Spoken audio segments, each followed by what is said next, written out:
Assalamu alaikum, my dear students. My name is Umar. These days we are doing a lecture series on the 10th class science subject, and nowadays we are going through the biology portion. And today our topic is reflex action.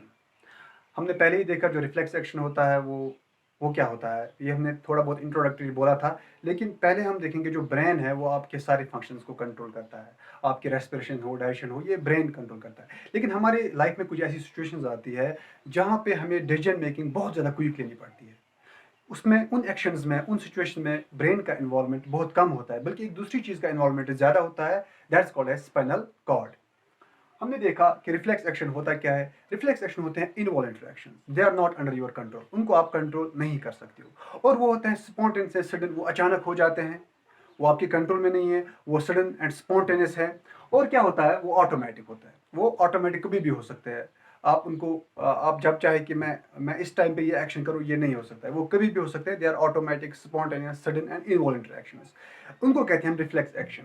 तो होता क्या है reflex action में, इसकी एक common example मैं आपको बताता हूँ कि अगर आप कहीं पर बैठे हो, अचानक ही कोई आदमी आपके पैर या आपके हाथ को प्रिक करता है, तो उस वक्त क्या करते हो आप? अपना अचानक से वो हाथ खींचते हो वापस। तो वो जो एक्शन हुआ उसमें जो टाइम इन्वॉल्वमेंट था वो बहुत कम था, टाइम गेप बहुत कम था। तो होता क्या है, कैसे इसमें होता है, काम कैसे होता है? मिसाल के तौर पर अगर एक आदमी है, उसने एक हॉट ऑब्जेक्ट को छू लिया, जो ही वो हॉट ऑब्जेक्ट को छुएगा तो होगा क्या, जो उसमें रिसेप्टर्स होते हैं जो सेंस करते हैं हीट सेंसेशन, तो ये रिसेप्टर्स इंफॉर्मेशन देंगे सेंसरी न्यूरॉन्स को। सेंसरी न्यूरॉन्स इस इंफॉर्मेशन को, इस नर्व इम्पल्स को ले जाएगा। एक ऑर्गन है सेंट्रल नर्वस सिस्टम का, उसको कहते हैं स्पाइनल कॉर्ड।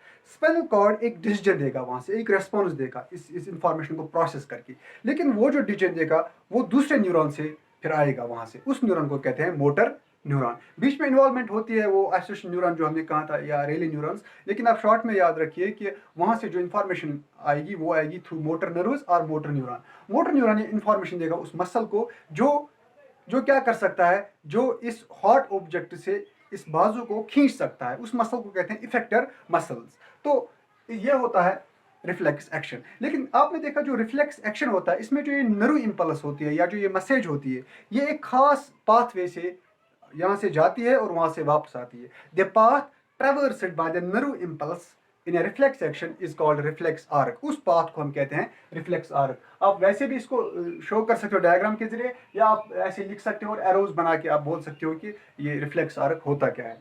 तो उसके बाद जब हम रिफ्लेक्स आर्क हमने तो बताया, अब हम थोड़ा आगे बढ़ेंगे coordination in plants. Coordination plants आपको पता है, जिस तरह हमने एनिमल में कोऑर्डिनेशन देखी, कंट्रोल देखा, इसी तरह प्लांट्स में भी एक कोऑर्डिनेशन, एक कंट्रोल की जरूरत होती है। और वो हो भी जाती है किसी तरीके से, वो कंट्रोल एंड कोऑर्डिनेशन उनमें हो भी जाती है। मिसाल के तौर पर कंट्रोल एंड कोऑर्डिनेशन से पहले हम देखेंगे प्लांट में कुछ मूवमेंट्स होते हैं। जो मूवमेंट्स होते हैं किसी भी चीज़ में, चाहे हम में, एनिमल्स में या प्लांट्स में, इन मूवमेंट्स के पीछे एक कंट्रोल एंड कोऑर्डिनेशन का सिस्टम होता है। इसीलिए हम पढ़ते हैं पहले मूवमेंट्स। हमने देखे प्लांट मूवमेंट्स में, जब हमने देखे तो दो तरह के मूवमेंट्स हमें ज़्यादा वाज़ेह तौर से हमें दिखाई दिए। एक होता है ट्रॉपिक मूवमेंट्स, जिनको हम कहते हैं ग्रोथ डिपेंडेंट मूवमेंट्स, जो होते हैं डायरेक्शनल मूवमेंट्स। और दूसरे होते हैं नास्टिक मूवमेंट्स, जो आमतौर होते हैं नॉन डायरेक्शनल मूवमेंट्स, और कम या ज़्यादा होते हैं वो ग्रोथ इंडिपेंडेंट मूवमेंट्स। अब हम पढ़ेंगे थोड़ा डिटेल में। मिसाल के तौर पर एक प्लांट है, उसको कहते हैं हम touch me not. Touch me not plant को अगर आप छूते हो तो उसके जो लीव्स होते हैं वो फोल्ड होते हैं, वो ड्रूप डाउन होते हैं, वो ऐसे रोल बैक होते हैं, पीछे की तरफ जाते हैं। जब आप उसे टच करते हो ऐसा लगता है प्लांट हमसे रूठ गया है, उसको कहते हैं टच मी नॉट। वही हम दूसरा प्लांट लेंगे, हम एक सीड डालेंगे, एक मिट्टी में डालेंगे सीड को, तो 2-4 दिन के बाद हम एक मूवमेंट ही देखेंगे, सीड बाहर निकलता है, शूट इसका, और रूट नीचे की तरफ जाता है। अब मूवमेंट तो दोनों प्लांट्स में थे, टच मी नॉट में भी एक किस्म का मूवमेंट है, और वहाँ सीड जर्मिनेशन वो भी तो एक किस्म का मूवमेंट ही हो रहा है। लेकिन ये दो मूवमेंट्स है, ये दो डिफरेंट मूवमेंट्स है। आप देख सकते हो एक मूवमेंट होता है जिसको कहते हैं हम ड्रॉपिक मूवमेंट्स, वो होता है ग्रोथ मूवमेंट। उसमें ज़्यादातर ग्रोथ इन्वॉल्व होती है, जो हमने सीड जर्मिनेशन किया। उसमें क्या होता है, ये जो प्लांट होता है या इसका कोई पार्ट होता है, वो या तो स्टिमुलस की तरफ जाएगा या तो स्टिमुलस से दूर जाएगा। मिसाल के तौर पर स्टिमुलस है लाइट, या तो ये शूट लाइट की तरफ जाएगा या तो ये शूट लाइट से दूर जाएगा। वो मूवमेंट्स जहां हम डायरेक्शन ऑफ द प्लांट जो है, या direction of the plant part determine कर सके, पहले ही हम बता सके कि ये लाइट की तरफ जाएगा या ये लाइट से दूर जाएगा, यानी कि इसका जो मूवमेंट होगा इस प्लांट पार्ट का in response to the stimulus वो कैसा होगा, या तो वो टुवर्ड्स द लाइट होगा या अवे फ्रॉम द लाइट होगा। इसका मतलब है ये किसी खास डायरेक्शन में ये मूवमेंट होगा। तो उन मोमेंट्स में जहाँ जहाँ मूवमेंट ऑफ द प्लांट का, जहाँ मूवमेंट हो प्लांट का जो इन रेस्पॉन्स टू स्टिमुलस हो, वो पहले से हम डिटेक्ट करें, उस मूवमेंट को कहते हैं ट्रॉपिक मूवमेंट या उसको कहते हैं डायरेक्शनल मूवमेंट।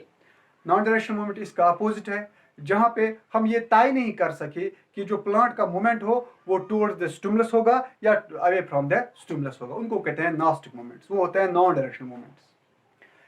ट्रॉपिक मूवमेंट्स में हमारे बहुत सारे मिसालें हैं, इनमें बहुत सारी एग्जांपल्स हैं। प्लांट डिफरेंट टाइप्स के मूवमेंट्स दिखाता है डिफरेंट स्टिमुलस की तरफ से, या टुवर्ड्स द स्टिमुलस या अवे फ्रॉम स्टिमुलस। फिर हमने उनको एक कैटेगराइज किया है। मिसाल के तौर पर एक मूवमेंट है फोटोट्रॉपिज्म। फोटोट्रॉपिज्म होता क्या है? प्लांट या होल प्लांट हम ले, या इसका कोई एक पार्ट ले, या होल प्लांट ले या इसका कोई पार्ट ले, ये होता है movement of the plant part in response to the light. In response to the light, light जो है, क्या ये प्लांट पार्ट लाइट की तरफ जाएगा या ये लाइट से दूर जाएगा, उसको कहते हैं फोटोट्रॉपिज्म। मिसाल के तौर पर प्लांट में दो चीजें ज्यादा होती है, एक होता है रूट, एक होता है शूट। शूट होता है अपर पार्ट, ये अपर पार्ट ज्यादातर लाइट की तरफ जाता है, लाइट की तरफ ग्रोथ दिखाता है, इसमें ग्रोथ इन्वॉल्व होती है, लाइट की तरफ ग्रो करता है। तो हम कहते हैं जो लाइट की तरफ जाए, जो लाइट स्टिमुलस की तरफ जाए, उसको कहते हैं हम उस चीज को, यह है पॉजिटिवली फोटोट्रॉपिक, या इसको कहते हैं पॉजिटिव फोटोट्रॉपिज्म। इसी तरह है रूट जो है वो लाइट से दूर जाता है, नीचे की तरफ जाता है, उसको कहते हैं नेगेटिवली फोटोट्रॉपिक या नेगेटिव फोटोट्रॉपिज्म इसको कहते हैं। इसी तरह है जियोट्रॉपिज्म।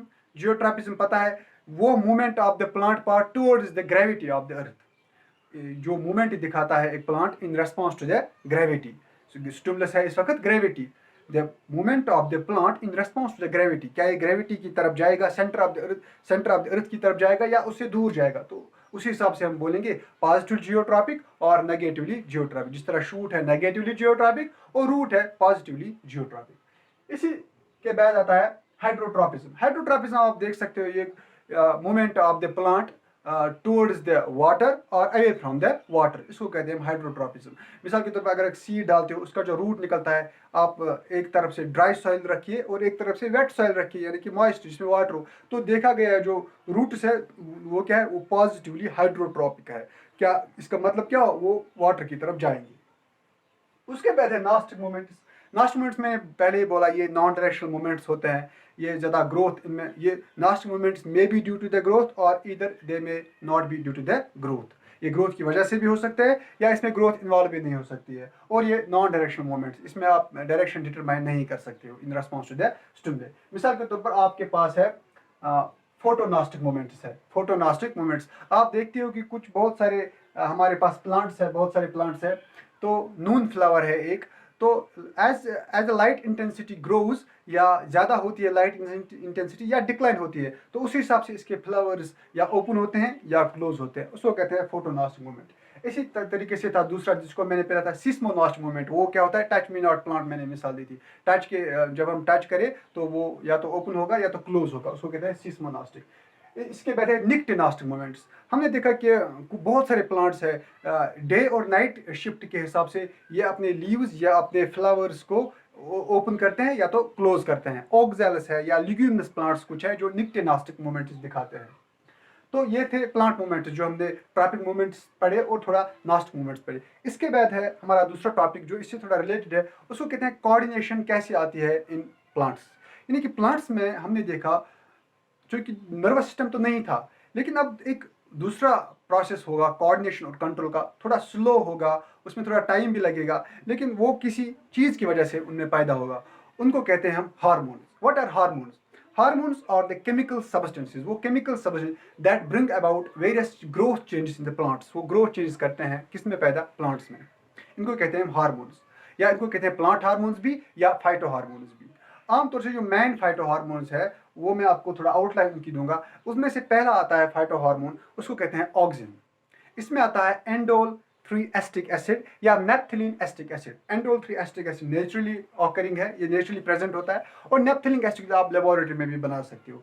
जो ये ऑक्सिन है ये करता क्या है, देखा गया है ये ऑक्सीजन जो है ये ग्रोथ प्रमोटर है। ये क्या करता है, ये करता है सेल की एलोंगेशन, यानी कि सेल वॉल है उसमें जो डिवीजन होते हैं उनका जो ट्रांसपोर्ट होता है वहाँ आयंस का, उनको वो एनहेंस करता है, यानी कि सेल डिवीजन करता है या रूट फॉर्मेशन करता है। और पार्थिनोकार्पी, पार्थिनोकार्पी है क्या, पार्थिनोकार्पी एक फ्रूट फॉर्मेशन होती है जहाँ पॉलिनेशन नहीं होती है, जहाँ पॉलिनेशन के बगैर ही फ्रूट फॉर्मेशन होती है और उसमें फर्टिलाइजेशन भी नहीं होती है। उसकी वजह से फिर क्या होता है, हमारे पास सीडलेस फ्रूट्स पैदा होते हैं। It's the formation of seedless fruits, इसको कहते हैं पार्थिनोकार्पी। पार्थिनोकार्पी किस वजह से होती है, आपके ऑक्सीजन की वजह से।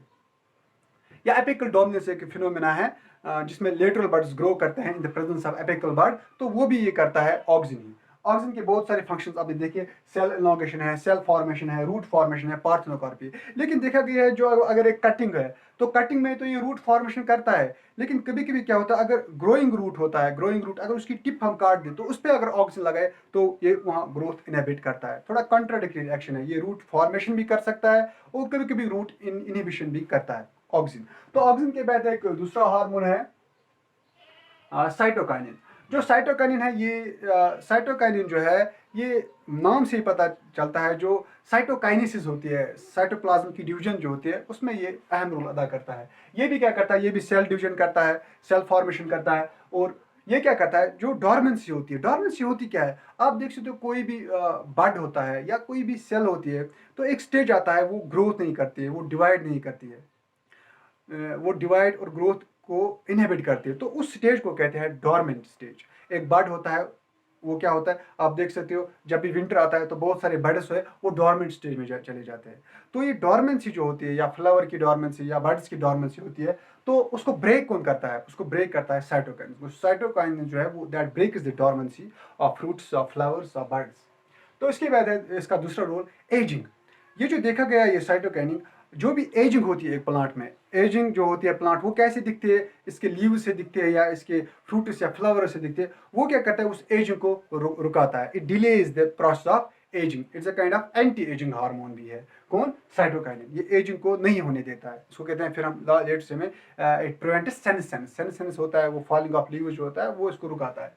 तो इसको, इसके बाद है दूसरा जिबरलिन्स। जिबरलिन्स भी क्या करते हैं, ये सेल डिफ्रेंशिएशन करते हैं, क्योंकि सेल फॉर्मेशन जो है ग्रोथ, उसमें सेल डिवीजन होता है, सेल फॉर्मेशन, उसके बाद एक दूसरा स्टेज है सेल डिफ्रेंशिएशन, यानी कि हर एक सेल का फिर एक रोल बनता है, तो जो वो रोल असाइन होता है उसको कहते हैं सेल डिफ्रेंशिएशन। तो सेल डिफ्रेंशिएशन कौन करता है, जिबरलिन हार्मोन। या इसके बाद पार्थिनोकार्पी, तो मैंने बोला ये पार्थिनोकार्पी करता है, और ब्रेकिंग डोरमेंसी भी करता है, ये डोरमेंसी को ब्रेक भी करता है, कौन, जिबरलिन्स। बहुत सारे फंक्शंस है लेकिन ये मेन फंक्शंस में आपको बता रहा हूँ। इसके बाद है दूसरा हार्मोन जिसको हम कहते हैं abscisic acid, ABA, abscisic acid. ये जो हार्मोन है ये ग्रोथ प्रमोटर हार्मोन नहीं है, इसको कहते हैं ग्रोथ इनहिबिटर हार्मोन, और ग्रोथ रिटार्डर भी इसे कहते हैं। ये ग्रोथ को प्रमोट नहीं करता, ये ग्रोथ को रुकाता है। करता क्या है ये जो है ये एब्सिसिक एसिड, ये मैंने पहले कहा, जो भी आपकी ग्रोथ होगी प्लांट में वो उसको इनहिबिट करता है, ये ग्रोथ को होने नहीं देता है। और इसके साथ साथ ये क्या करता है, जिस तरह मैंने कहा वो हार्मोन जो डोरमेंसी को ब्रेक करते थे, तो जो ये एब्सिसिक एसिड ये ब्रेक नहीं करता है बल्कि ये इंड्यूस करता है किसी भी चीज़ में डोरमेंसी, यानी ये उसकी ग्रोथ को, ये उसके डिफ्रेंसिएशन को, ये इसकी साइटोजेनेसिस जो होता है सेल के अंदर, तो उसको रुकाता है, यानी कि ये डोरमेंसी को पैदा करता है, उसको तोड़ता नहीं है। जो एब्सिसिक एसिड है दैट क्रिएट्स और that produces the dormancy phase in the plants. और दूसरा चीज ये रिटार्ड करता है, ये ग्रोथ को रोक देता है, एब्सिसिक एसिड। तो ये थोड़ा आउटलाइन था इन हार्मोन्स के बारे में भी और रिफ्लेक्स एक्शन के बारे में भी। तो इंशाल्लाह हम अगले सेशन में फिर डिटेल्ड इसमें बात करेंगे। तो मुझे उम्मीद है आपको ये वीडियो लेक्चर किसी हद तक पसंद आया होगा। थैंक्स।